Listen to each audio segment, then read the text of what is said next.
Oke, baiklah. Assalamualaikum warahmatullahi wabarakatuh. Di pertemuan ke-12 kita di mata kuliah kalkulus 1 ini, kita akan mempelajari mengenai turunan tingkat tinggi dan turunan implisit. Semoga masih tetap semangat dan selalu dalam keadaan sehat walafiat ya. Baiklah, apa itu turunan tingkat tinggi dan turunan implisit, di mana turunan tingkat tinggi dan turunan implisit ini masih di bab turunan ya yang kita bahas. Jadi definisi dari turunan tingkat tinggi itu adalah, jadi kita miliki fungsi lalu kita disuruh mencari turunannya, itu dinamakan dengan turunan pertama. Lalu ketika disuruh mencari turunan kedua, maka turunan pertama itu kita turunkan kembali seperti itu ya. Jadi kalau misalnya kita diketahui suatu fungsi adalah fungsi fx 2x kuadrat ditambah 4x misalnya. Sini kita disuruh mencari turunannya. Maka 4x ditambah 4. Nah, ini dinamakan dengan turunan pertama. Nah, bagaimana kalau kita disuruh mencari turunan kedua? Kalau turunan pertama ini ya dilambangkan dengan f aksen ini ya. Berarti kalau turunan kedua, berarti kita bisa menulisnya dengan f double aksen. Gitu. Atau kalau kita menggunakan dengan notasi Leibniz itu, maka untuk turunan pertamanya itu bisa kita tulis dy per dx. Kenapa dy? Karena fungsi ini bisa juga kita notasikan dengan y sama dengan fx. Berarti untuk notasi Leibniz bisa kita bikin dy per dx. Berarti kalau untuk turunan keduanya dinyatakan dengan d kuadrat y dx. Ini artinya turunan kedua dari fungsi y terhadap variabel x. Nah, di sini sudah dibuat, berarti ini merupakan turunan kedua. Sedangkan ini adalah turunan ketiga. Berarti kalau turunan pertama adalah dy per dx, ini adalah turunan pertama, maka turunan kedua adalah d kuadrat y per dx kuadrat. Artinya apa? Kita menurunkan, ini kan artinya derivatif ya. Kita menurunkan dy dx tadi adalah turunan pertama. Turunan pertama artinya apa? Kita mencari turunan kedua ini dengan menurunkan turunan pertama terhadap variabel x. Begitu juga dengan turunan ketiga. Berarti bisa kita nyatakan dengan f triple gitu ya. Artinya turunan ketiga. Pada notasi Leibniz kita bikin seperti ini, d pangkat 3y per dx pangkat 3. Artinya apa? Derivatif turunan dari hasil dari turunan fungsi kedua, turunan kedua fungsi ya, mohon maaf, turunan kedua fungsi diturunkan terhadap variabel x. Berarti ini hasil dari turunan kedua, kita turunkan kembali, maka dapatlah turunan ketiga. Sementara turunan keempat, turunan kelima, sampai ke turunan ke n. Berarti kalau turunan ke n ini kalau kita berdasarkan ilustrasi yang ini, berarti kan derivatif. Berarti kan turunan ke n itu dari fungsi terhadap variabel xn juga, terhadap variabel x ya, itu berarti kan turunan dari hasil dari turunan n dikurang 1 dari fungsi terhadap variabel x gitu ya.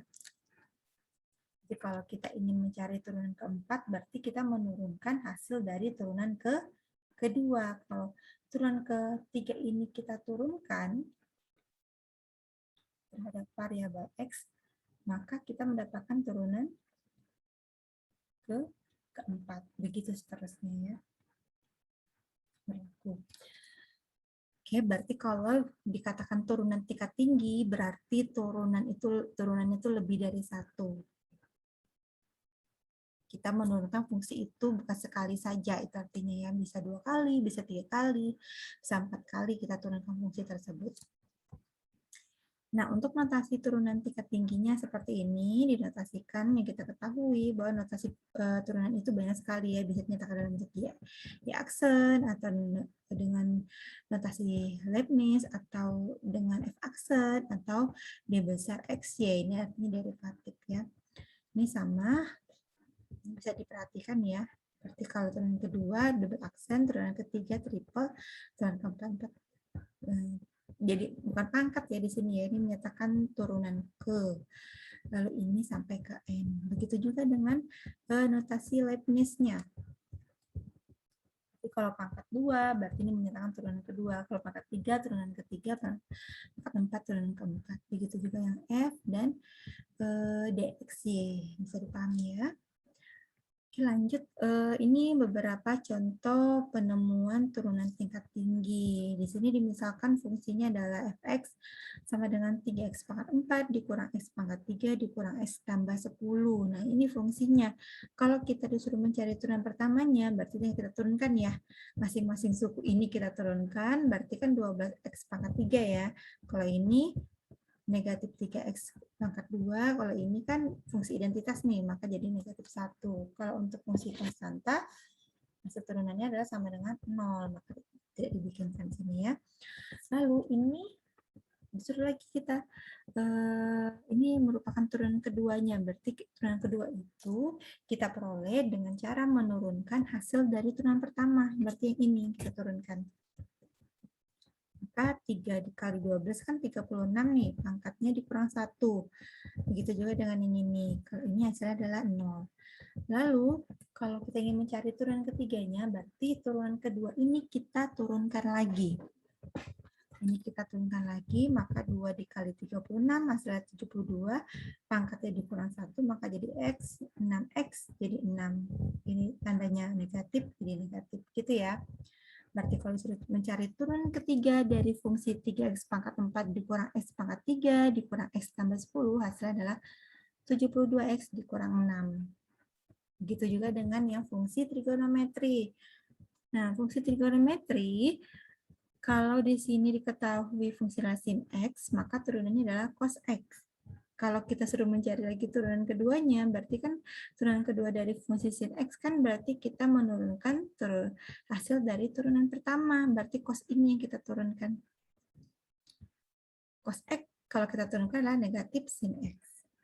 Nah, lalu turunan ketiga dari fungsi sin X adalah hasil dari turunan kedua ini kita turunkan lagi. Berarti turunan dari negatif sin adalah negatif cos X. Itu. Nah, ini dapat dilihat contoh pertama, Y sama dengan 4X pangkat 3 ditambah sin X.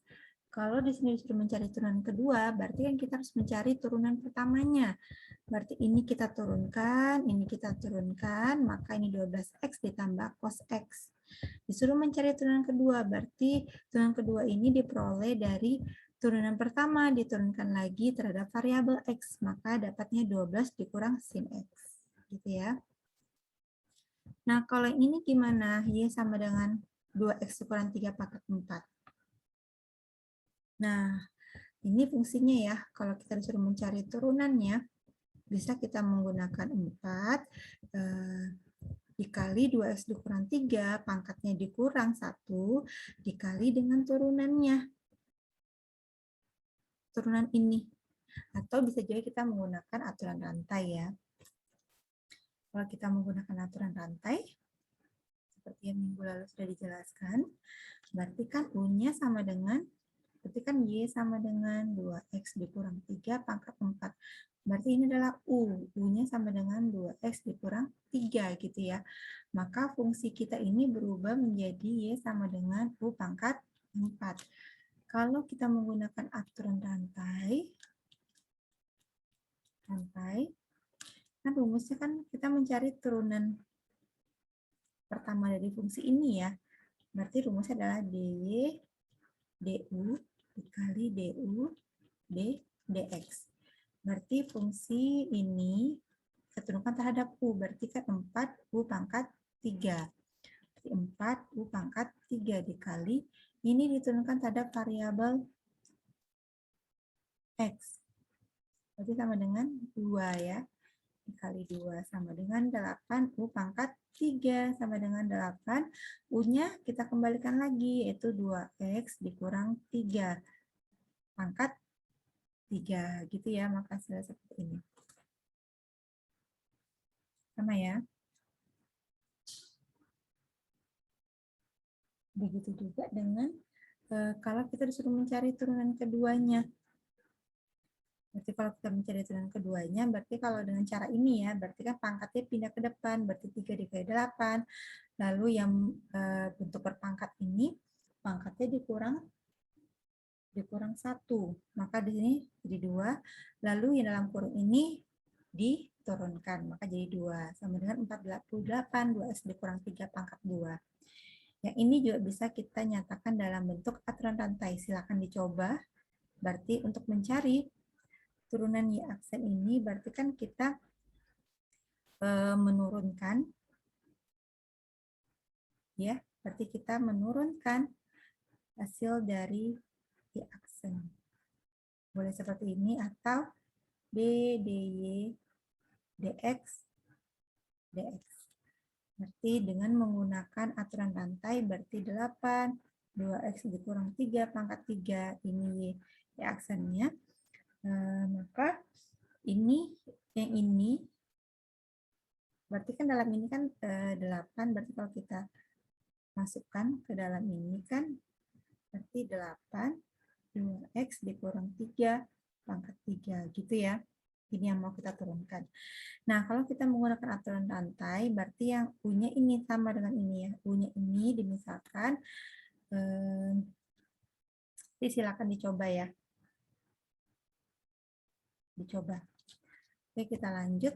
Nah, bagaimana kalau di sini soalnya lebih bertingkat ya, diketahui fungsinya, tapi yang ditanyakan adalah turunan kedua. Turunan kedua dari C itu sama dengan 0. Artinya apa? Kita disuruh mencari C ya. Carilah C, nilai C ini ya, sehingga turunan keduanya itu pada C itu sama dengan 0. Berarti kita cari dulu turunan keduanya ya. Berarti kita turunkan dia pertama, lalu kita turunkan lagi. Sekali lagi turunan yang ini kita turunkan hasilnya 6X ditambah 6.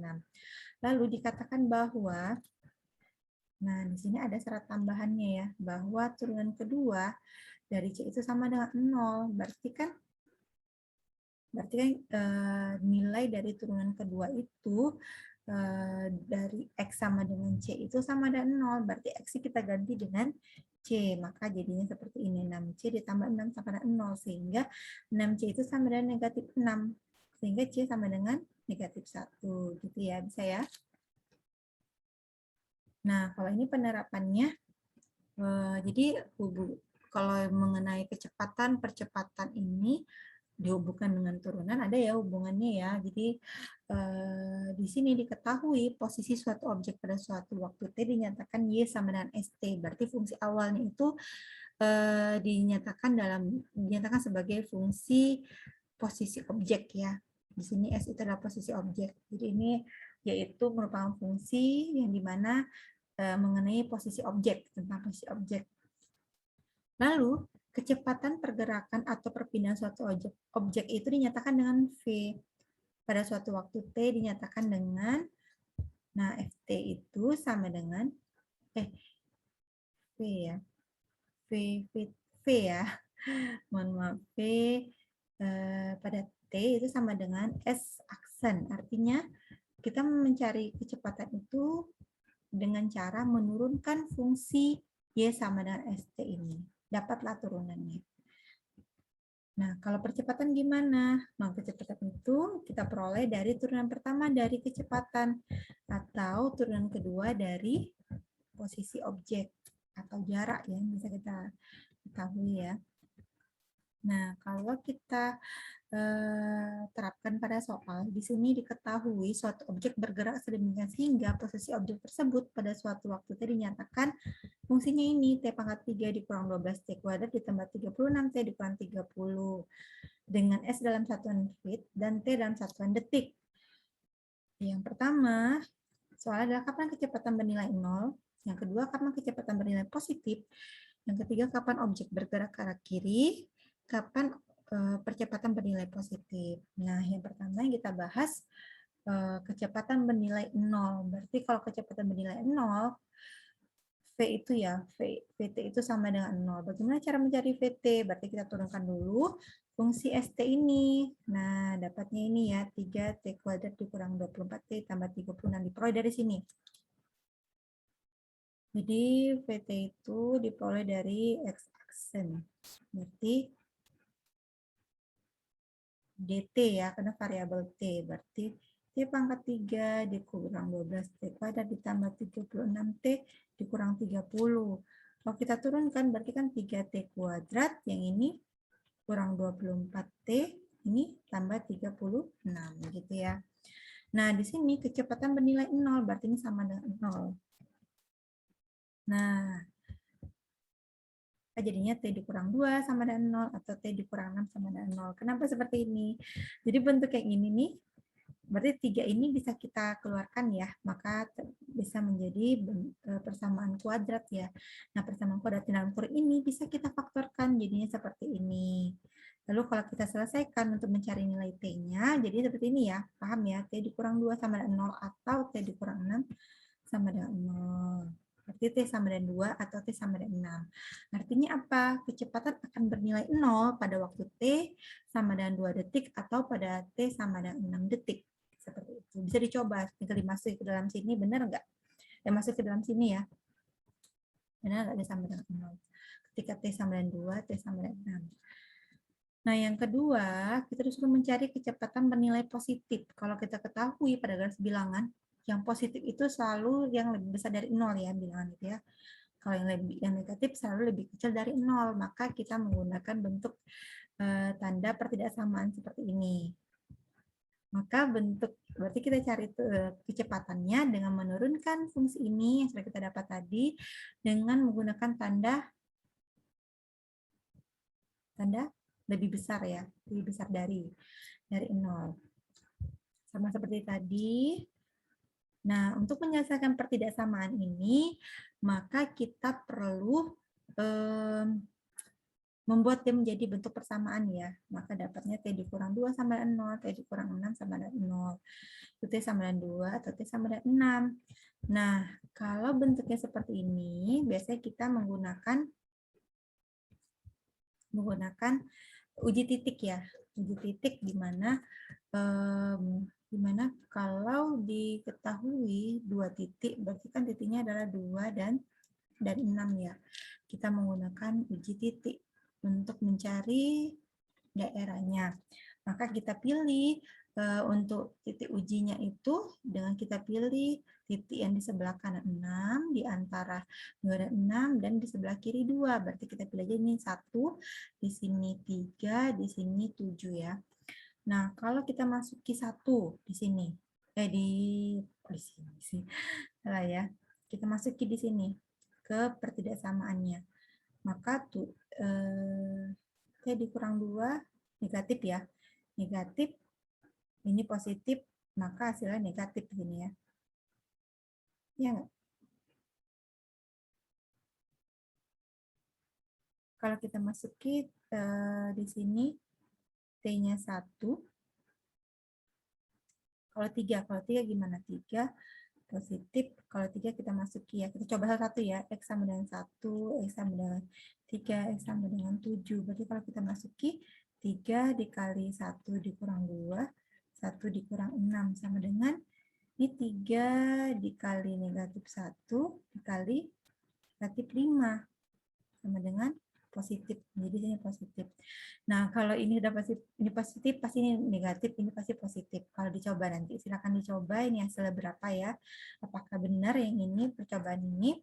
Maka karena tandanya lebih besar, maka kita pilih daerahnya yang positif. Maka untuk himpunannya adalah, penyelesaiannya adalah T di mana T-nya itu lebih kecil dari 0, lebih kecil dari 0 ya, lebih kecil dari 2 ya, atau T-nya lebih besar dari 6. Ya lebih besar kan ke kanan dia, kalau ini ke kiri. Oke. Nah, bagaimana untuk yang ketiga, kapan objek bergerak ke arah kiri? Berarti yang lebih kecil dari 0 ya. Masih seperti yang tadi penyelesaiannya. Kita gunakan titik uji. Kita gunakan titik uji seperti yang tadi, 2, 6, ini negatif tadi ya, positif. Nah, perlu diingat ketika tanda kerjasamaannya lebih kecil, maka kita pilih daerahnya adalah yang negatif. Maka daerahnya ini pola penyelesaiannya. Maka intinya T lebih besar dari 2 dan T lebih kecil dari 6. Ini daerahnya ya.